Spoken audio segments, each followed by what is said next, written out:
Hari Om Tat Sat. Welcome to Jyotirmayananda Society, our journey to self-realization. Please subscribe our channel for the mystical meanings of the scriptures and to enjoy daily satsang. We are currently exploring the book Yoga of Perfection, summary of Srimad Bhagavad Gita, authored by Swami Jyotirmayananda Maharaj, narrated by myself, Swami Nikhilananda. We are currently studying chapter 14 and the main shlokas in it. So we will be starting with shloka number 25, and chapter 14 is known as Gunatraya Vibhag Yog, division of the three gunas, where Arjuna is getting enlightened by God on how these gunas operate within our body and mind. Shloka number 25. मानापमानयो तुल्यस्ता तुल्यो मित्रारिपक्षयोः सर्वारम्भ परित्यागी गुणातीतः स उच्यते. He is the same in honor and dishonor, alike to friend and foe. He has abandoned all karmic involvements. He is rarely called Gunatita, the one who has crossed beyond the three gunas. So Arjuna's question is, how is a person, enlightened person who has crossed the three gunas, how does he behave, how does he walk, how does he sit? Meaning, how does he react to practical problems of life? So here Lord Krishna is explaining, most people are horrified when they are dishonored or they dislike it, and they are very pleased when they receive honor or accolades or praises. But this individual, this enlightened person, is the same whether somebody garlands him with fresh flowers or somebody garlands him with thorns or abusive words. To them, they are both alike. Although for average people they must think, how is it possible? But over time, these enlightened beings have started to look at everybody as a soul in evolution, in process. So they don't hate anybody and they don't really love anybody too much. They have divine love, they love God, therefore they love everybody with equal vision. They are alike to friend and foe. Same thing here. Most people hate their enemies and love their friends. Here, this enlightened person has equanimity, therefore, he treats everybody with equal vision. And therefore, these people have abandoned all the gunas of sattva, rajas, tamas. They don't have to follow these structured processes of having peaceful vibrations. I'm in sattva, or I'm doing worldly activity, I'm in rajas, or I'm sleeping, I'm in tamas. This comes spontaneously to them because they have already transcended the three gunas. That is the import of shloka number 25. Shloka number 26. Mam cha yo avyabhicharena bhakti yogena sevate sagunan samatityaitan brahma bhuyaya kalpate. He who worships me with unswerving devotion, he crosses beyond these three gunas and becomes qualified for becoming one with Brahman or the Absolute. This is our guidance from God, our assurance from God that if we develop bhakti, devotion, avyabhicharena, meaning unswerving, firm, fixed, no doubt in your mind, where you consider God as your very being, your essence. When that devotion develops, such a person crosses over these three gunas with the help of divine energies, with God's blessings, and therefore he is now qualified to become one with Brahman.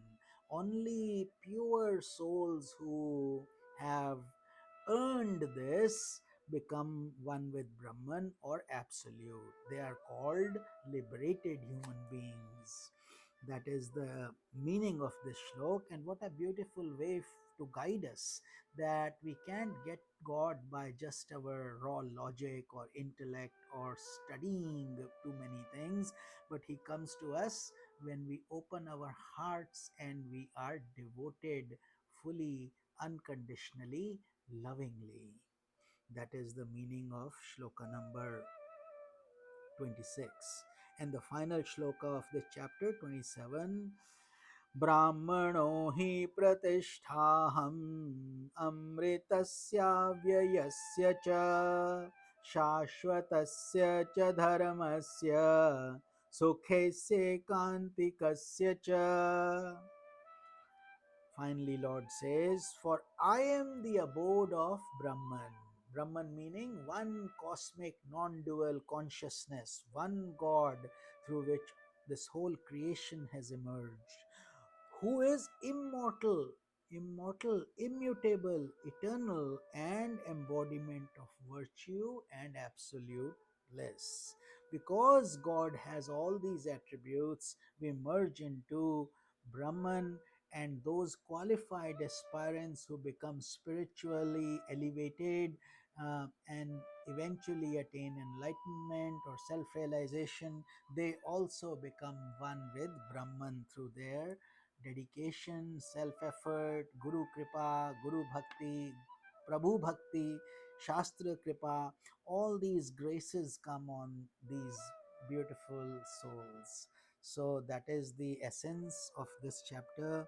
So, studying, moving on to chapter 15, which is also known as Purushottam Yoga, meaning the yoga of Supreme Spirit. And we start with shloka number 1. God says, Urdhvamoolamadaha shakham ashwatham prahuravyayam छन्दांसि यस्य पर्णानि यस्तं वेद स वेदवित्.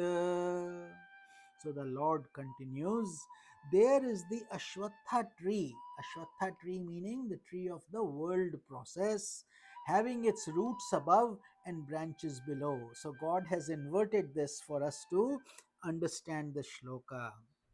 So, where he says the Vedas are its leaves, described by the scriptures as the indestructible.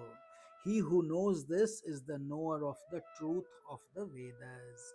So, God is using this example of the scriptures as the tree with its roots pointing upwards and the leaves of the Vedas being down.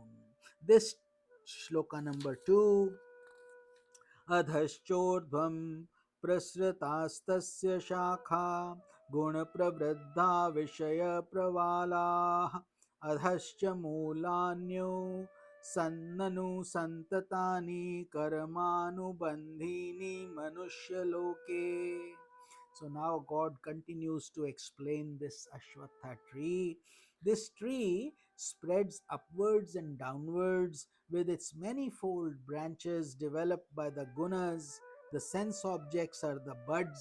The roots also stretch upwards and downwards in the mortal world, bidding the men according to their karmas. So that is the definition and how this tree works. Shloka number 3.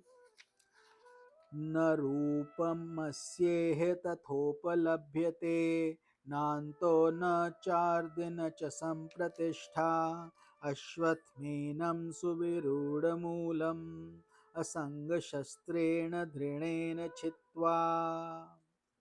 The Lord says, this form of the tree is not seen in the world, nor does one know the beginning, middle, or end of this tree. One should uh, follow this firmly rooted tree with the acts of non association. So, cut it down, uproot it with firm association, meaning asanga, meaning um, going within, developing these qualities where we can remove this tree of the world process. So, shloka number 4, Lord says, Tatah padam tatvari margitavyam यस्मिन् गता न निवर्तन्ति भूयः तमेव चाद्यं पुरुषं प्रपद्ये यतः प्रवृत्तिः प्रसृता पुराणी. Shloka number 4. Then one should find that abode whence one does not return to the world process. Because this is a painful world. It's called Mrityu Loka, or the world of death. We experience a lot of difficulties, diseases, and so on. So I adore that Purusha, the universal self, whence arose this beginningless world process, from where all of this came in. So that is what one should aspire for, meaning to not be born again. That is the meaning of this shloka. Shloka number 5. निर्मानमोहाजितसङ्गदोषा अध्यात्मनित्या विनिवृत्तकामाः द्वन्द्वैर्मुक्ताः सुखदुःखसंज्ञैर्गच्छन्त्यमूढाः पदमव्ययं तत्. Meaning, he who is devoid of pride and delusion, he who has conquered the defects of attachment, devoted to the eternal self, free from desires, and liberated from the pair of opposites, untouched by pleasure and pain, undeluded, goes to the indestructible seat of Brahman. So basically, we have to have all these qualities. Therefore, it takes a lot of self effort and patience to get there. Devoid of pride and delusion, slowly we have to check the list and make sure that we are free of these defects of attachment and desires, pairs of opposites, pleasure, pain, etc. So once we have perfected it, then we are now established in the self. Shloka number 6. Na tad bhasayate suryo na shashanko na pavakaha tad gatva na nivartante tad dhama paramam mama. There the sun does not shine, nor the moon, nor the fire. Having gone there, one does not return to the world process. That is my supreme abode. Shloka number 7. ममेवांशो जीवलोके जीवभूतः सनातनः मनः षष्ठानि इन्द्रियाणि प्रकृतिस्थानि कर्षति. A portion of mine assumes the role of everlasting soul in the world process, and seated in ignorance draws to itself the five senses, and a sixth, the mind. So this is what God is trying to say. Mame vansho jivaloke, meaning I have put my own particle, myself, in the jiva, and that is sanatan, it is forever.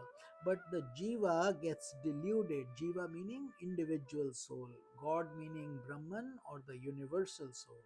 So then he says the jiva, due to the five senses in the mind, gets caught in the illusion of the world process, gets attracted to Mother Nature and its gunas. That is the meaning of shloka number 7. Moving on to shloka number 8, we will continue this shloka number 8 in tomorrow's satsang. I just realized I generally try to keep these videos 12 minutes or so. This one's been a little bit longer because the chapter is pertinent, but in any case, we say Om Tat Sat now, and I will see you in tomorrow's satsang. Hari Om.